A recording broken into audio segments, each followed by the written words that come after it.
We're here to bring a new type of news show. New insights, new styles, and new topics every day. We are News Generation. Bringing news just for you. It's Monday, September 15th here in Seoul. I'm Lee Soo-jin, and this is News Generation. Joining us today is Niall. Good morning. To have you, also Brooks with us. Hello, happy Monday. Happy Monday. And both are here to speak on behalf of people in their 20s and 30s. So it's Monday, which means we're kicking off another work week, and it feels less daunting because the weather has been really nice lately. You can really feel that autumn has finally arrived, and it's definitely a welcome change after the sweltering heat of the summer. So to get things started, I want to ask both Niall and Brooke. So starting with you, Niall, how did you spend your summer this year? You know what? I actually had a very busy summer, and as a freelancer, that's something to be thankful for. I've actually started driving for the first time this year, but with all the weather changes, that means that there were some pretty scary moments due to very heavy rain.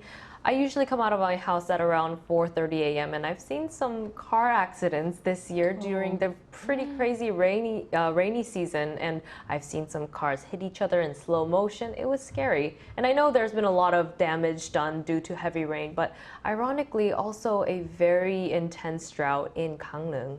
So we're going to talk more about the drought later. And also, this year is actually also my first year driving. And for me, it was so scary to not be able to see the road in front of me. Kind of a difficult year to start driving, I would say. Good point. And what about you, Brooke? Well, as anyone who knows me is very well aware, I am extremely sensitive to the heat, so I tried to spend as much time indoors as possible this summer. But one thing was able to get me out of my house, and that was League of Legends. I actually went to a pop-up with my best friend, Brittany, who will be joining us later.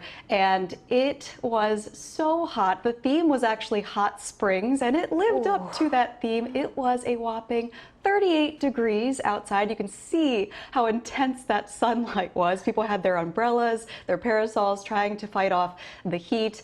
There have only been 9 days in Seoul's history that it has reached over 38 degrees Celsius, and that's over 100 degrees Fahrenheit for any American viewers out there. It was a suffocating kind of heat. It was more than just uncomfortable. It actually felt a little bit dangerous. I was worried for us, for the other people at the event, for all the staff that had to be working outside. And unfortunately, that was just one of many days like that this summer. I can remember getting so many alerts this year, related to the heat and other weather-related disasters. There have been many heat-related illnesses and deaths that I've heard about in the headlines. So yeah, it just felt like this summer was a lot hotter, a lot more intense, and needless to say, I'm very much looking forward to the weather getting a bit colder. So like you said, Brooke, there were unfortunately a series of weather-related disasters this summer. So let's take a look at the screen to learn more.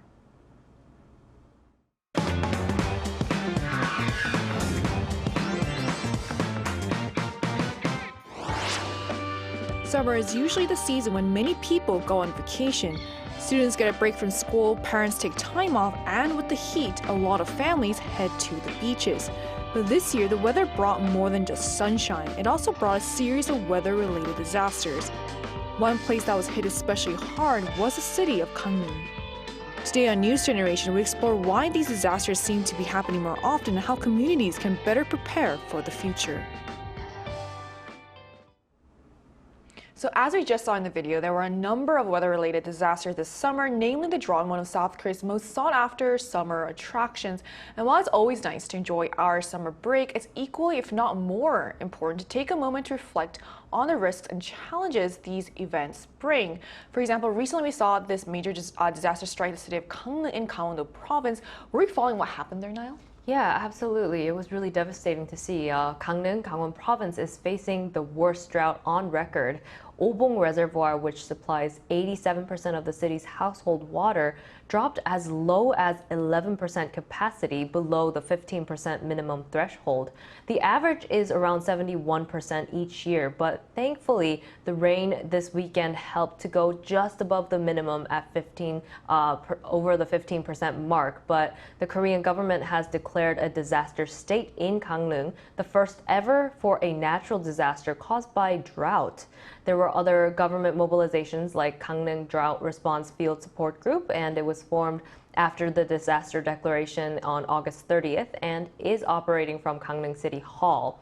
Fire agency also issued a National Fire Service mobilization order. Fire engines have been deployed to deliver water. Coast Guard also came in with Dokdo patrol ship Sambongho 5001 to supply household water to fire trucks at the Anin Port Power Plant Pier. Defense Ministry also deployed troops and water tank vehicles to pump water from nearby rivers into the Obong Reservoir. And as of 7 a.m. today, the water level at the Obong Reservoir that Niall mentioned, which supplies most of Gangneung's drinking water as well as water for agriculture, rose to 16.3%, up 0.6 percentage points from the previous day. And it's the third straight day of gains thanks to Saturday's rainfall. And while rain is still in the forecast this week, officials warn it's still far from enough to ease the drought, as the average water level for this time of year, as Niall mentioned, is around 71%. The city says it will continue to, as such, to enforce water restrictions and emergency supply measures. But unfortunately, it wasn't just the city of Gangneung that faced a natural disaster, right, Brooke? It really felt like this summer was marked by an unusually high number of disasters across the country. Basically, we saw everything from floods to wildfires and heat waves. So did you also feel like this summer in particular stood out for the number and intensity of these events? Definitely. I mentioned earlier that I was outside during one of the hottest days on record in Seoul, but that wasn't just a one-off. That was one of 28 different heat wave days. That's an entire month of extreme heat that we had to go through here in Korea. In fact, according to the Korea Meteorological Administration, South Korea actually endured its hottest summer since records began in 1973, with the national average temperature from June through August reaching 25.7 degrees Celsius. And this actually marked a second year in a row of record-breaking heat. So it's not just all in our heads and feeling like it's hot. The numbers back it up too. Along with this heat came localized and heavy rainfall, as you're seeing on the screen now. But at the same time, in Gangwon, like we've been talking about, the summer precipitation was only 34% of the normal range, and that resulted in the drought that Niall covered earlier. So in short, it's really run the gamut from extreme heat to drought to really heavy rainfall. The world has just experienced a lot of chaotic weather events, and so I'm glad we're talking about it today, because I do think that it's something we need to address, as this trend looks like it's going to continue in the future unless we do. Now, so besides the disasters we've already mentioned, were there any other events this summer that were unusual or unprecedented, things we haven't seen before that you think we should be paying closer attention to? Right. I want to actually highlight this thing called flash drought, going deeper into the concept of drought. Normal droughts take months or even years to develop, and flash droughts, on the other hand, dry out the ground within about 2 weeks. Wow. And the main cause is the extreme heat, and it rapidly evaporates the soil moisture. Flash drought frequency has steadily increased over the last 40 years, and not just in Korea, but all across East Asia. And it's really difficult to predict them because it requires combining rainfall data with 2 to 3 week heat wave forecasts and soil moisture models. And the problem with these flash droughts is that it makes the preparation and the response difficult for farmers, cities, and governments. And climate models project that they will keep getting stronger and more frequent. So risks will continue to grow as heat waves intensify with global warming. So without a doubt, the way the climate crisis is contributing to natural disasters is deeply concerning. And contrary to what some skeptics might believe, I feel like it's actually millennials and Gen Zs who are not only the most aware of these issues, but also the ones actively trying to make changes in their daily lives. Brooke, do you think that's really the case? Are younger generations stepping up when it comes to climate action? I think younger generations are definitely more aware of it. They're more worried about it. And just to put some numbers on it, a global consulting firm found that roughly 6 in 10 Gen Zs and millennials had felt anxious about the environment in the past month. And over 70% said that they were actively trying to minimize their environmental impact, which is a very significant number. Many also said that they researched their employers' environmental policies, with some even leaving their jobs if they disagreed with their stance on climate change, and others planning to do the same. Meanwhile, another global study found that many young people are experiencing expressing extreme worry and fear about the future due to environmental concerns, and it's to the point that it's actually interfering with their daily lives. Clinicians call this climate anxiety, and it's different from simply generalized anxiety because they say that it is about distress regarding a real threat like climate change. And so this just goes to show that young people these days are extremely concerned about the environment, much more so than I can remember back when I was younger. It's much more prevalent, and I think it's really driving people to push for that change. Right, I agree. What are your thoughts on this, Niall? Yeah, I do think in some ways that it's sad that they have to focus so much on this, but I think it's also very noble of them that they get together, raise their voices, make things known. And specifically, there was a team that stood out to me. In Inha University, students called 비로소 are communicating to younger generation about climate change. And I thought this was really clever because it's a play on the Korean word 비, which is rain, and 비로소, which means finally. There's your Korean lesson of the day. They actually are coming together to state the importance of talking about climate change and addressing this issue in the language of millennials and Gen Z. They have been creatively addressing climate crisis by using Instagram reels and card news and board games to share relatable messages without heavy jargon. It's very approachable, and they this approach blends play, education, and policy awareness, proving that small peer-driven actions can actually spark real change in how young people engage with climate issues. I think it's great that young people are getting together and doing this kind of as a collective action as well. So to find out more, we're going to talk to a young person from a different country to hear how their generation is experiencing the climate crisis and what actions they're taking to respond. That conversation will take place right after the break, so don't go anywhere.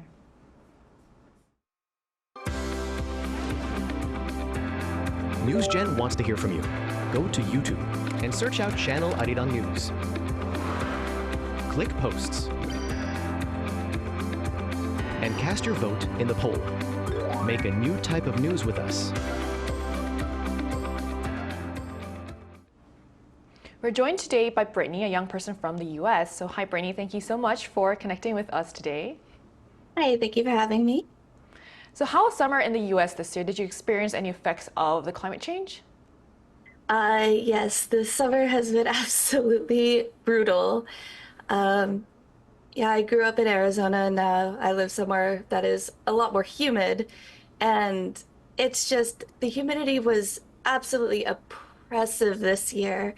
It was, as Brooke mentioned earlier, it's been absolutely suffocating. I'm used to more of a dry heat.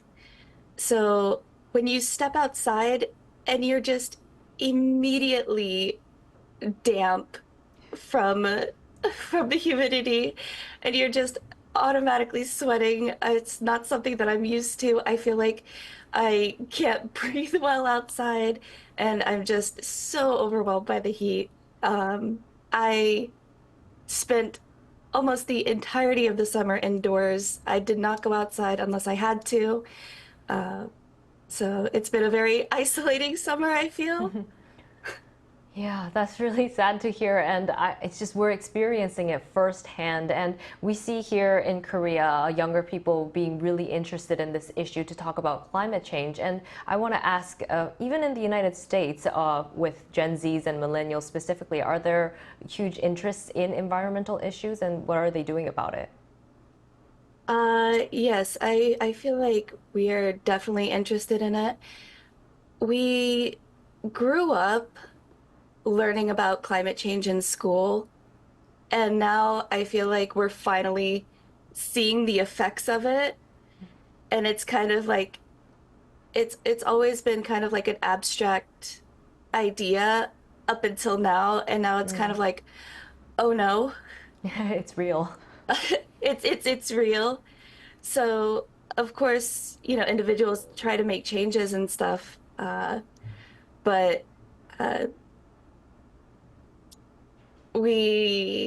it's kind of become a part of our identity almost as Gen Z and millennials to, you know, focus more on the environment and trying to create a better world. But then on the other side, I feel like a lot of people have almost given up Like a lot of people are using it as a reason to not have kids or not look forward to the future because they just don't see it getting any better. Yeah, very good points, and I'm so happy to have you with us today. My last question for you is, when it comes to the climate crisis, what do you think are the most important things for us to remember? I think the most important things for us to remember is as individuals, there's only so much we can do.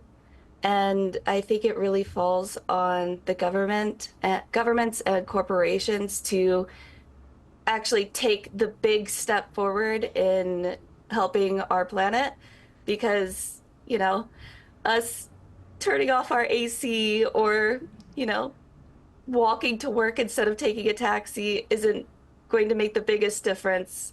And it's just going to make it harder on us when it doesn't make the most difference as, big corporations could make.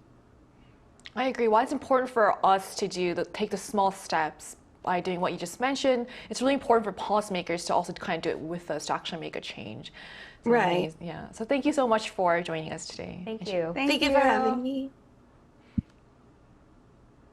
So we just heard from a young person from the US sharing her perspective on the climate crisis. What really stands out is how Gen Zs around the world are coming up with their own creative ways to respond, whether through lifestyle changes or social media activism. And that brings us to a bigger point.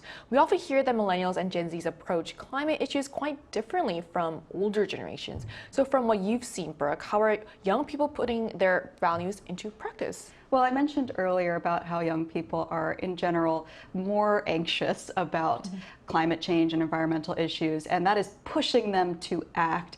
And as we've often covered on NewsGen, we call the millennials and Gen Z generation the eco generation. And I think that's a fair title. It's because we tend to be critical of things like fast fashion, for example. And a lot of people have largely shifted to secondhand shopping, as shown by Korea's resale market expanding fast. It's actually expected to double its market share by 2025, which is great news.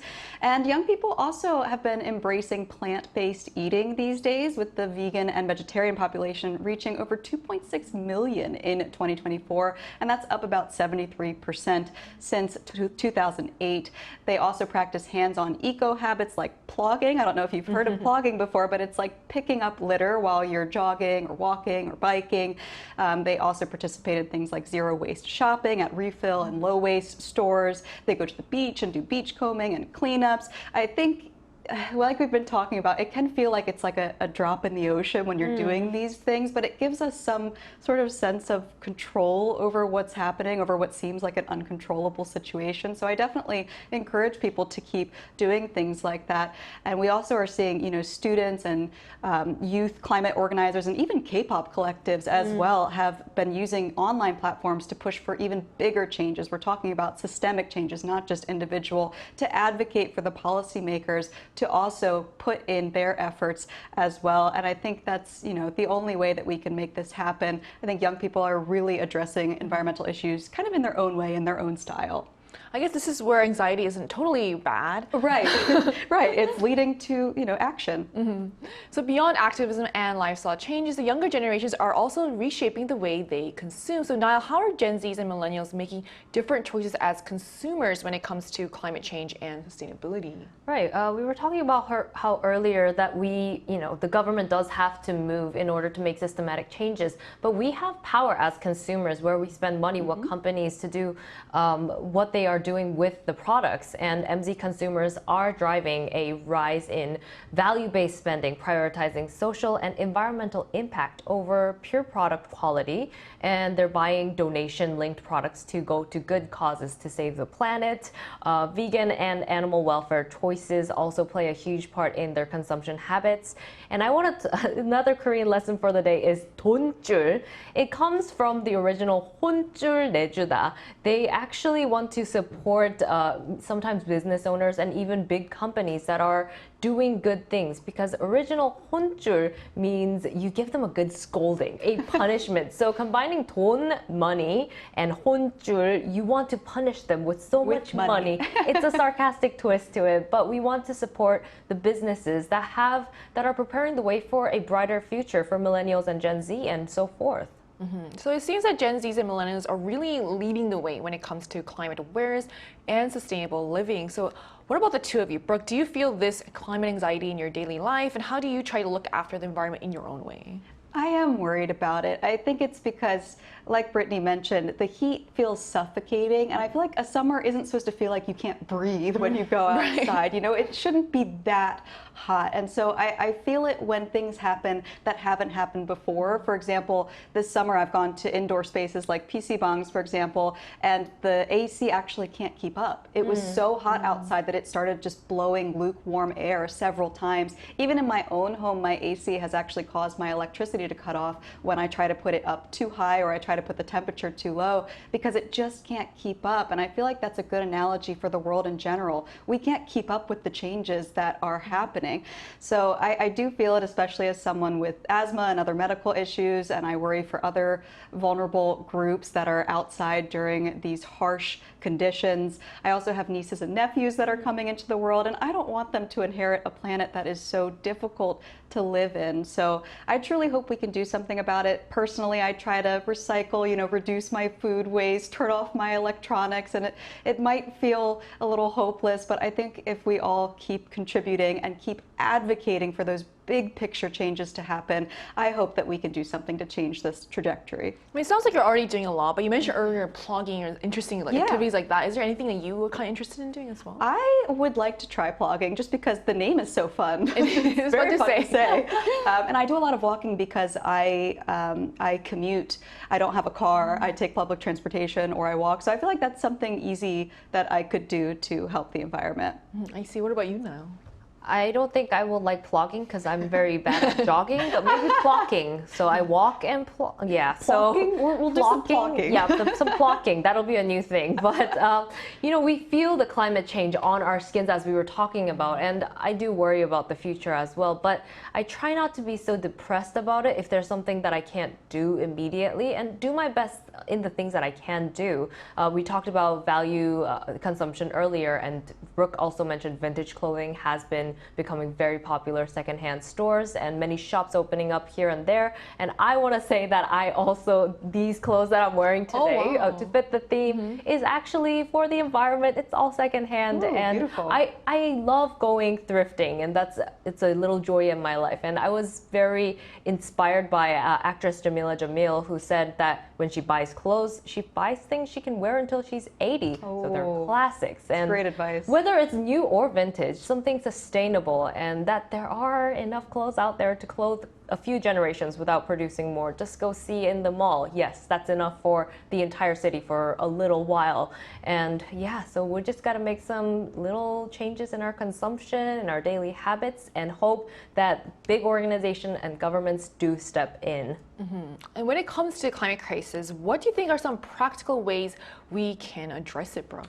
Well, it's a huge question, isn't it? And it's just a very complex problem. I don't have all the answers. I'm not sure anyone does, but I think it's just going to take concerted efforts on both an individual level and, of course, a systemic level to make a big change. In our everyday lives, we can keep, putting into practice the 3 R's that everyone always talks about, the reduce, reuse, recycle. I think it's important to remember. It's just like voting when you think, oh, my vote doesn't matter. It does when it's a collective voice, collective action. So keep doing those small things and keep advocating for the policymakers to make changes as well. We need to protect our forests and our oceans and advocate for changing to renewable energy. All of those things are important, and that will hopefully help our planet moving forward.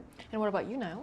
Yeah, I actually mentioned flash droughts earlier and how difficult it is for people to prepare for that. But I think in that way, it's so important to do what we can to prepare for these droughts that will be coming, because it's quite drastic and will become more frequent. And the government needs to establish a system of quick response and for more people to be aware of what these are. And in our personal lives, continue to practice sustainability.